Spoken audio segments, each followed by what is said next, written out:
It was a beautiful morning on the island of Sodor. Thomas the Tank Engine's blue paint sparkled in the sunshine as he puffed happily along his branch line with Annie and Clarabelle. He was feeling very pleased with himself.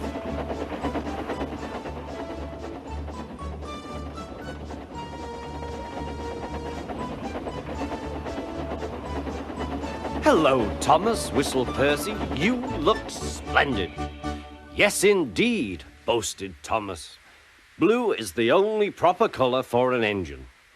"Oh, I don't know. I like my brown paint," said Toby. "I've always been green. I wouldn't want to be any other color either," added Percy. Well, anyway, huffed Thomas, "blue is the only color for a really useful engine. Everyone knows that." Percy said no more. He just grinned at Toby. Later, Thomas was resting when Percy arrived. A large hopper was loading his freight cars full of coal. Thomas was still being cheeky. "Careful," he warned.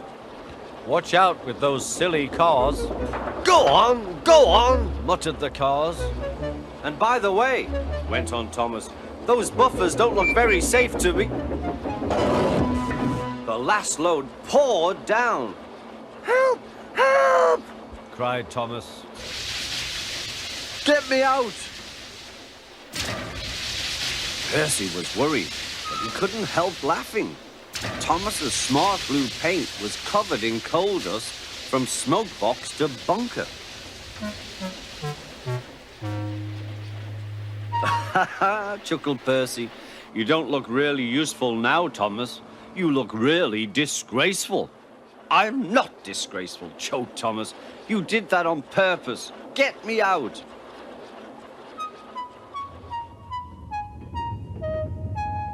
It took so long to clean Thomas that he wasn't in time for his next train. Toby had to take Annie and Clarabelle. "Poor Thomas," whispered Annie to Clarabelle. They were most upset.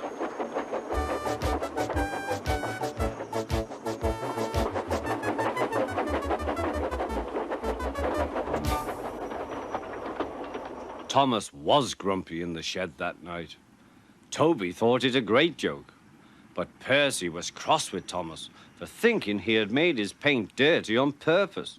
Fancy a really useful blue engine like Thomas becoming a disgrace to Sir Topham Hatt's railway.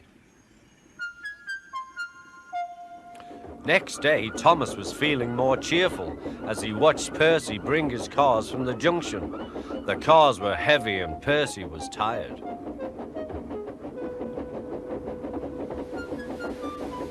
"Have a drink," said his driver, "then you'll feel better." The water column stood at the end of the siding with the unsafe buffers. Suddenly, Percy found that he couldn't stop. The buffers didn't stop him either. "Oh!" wailed Percy. "Help!" The buffers were broken and Percy was wheel-deep in coal.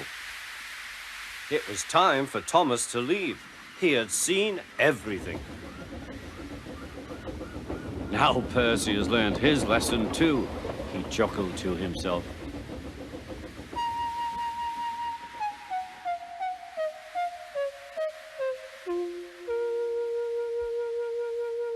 That night, the two engines made up their quarrel.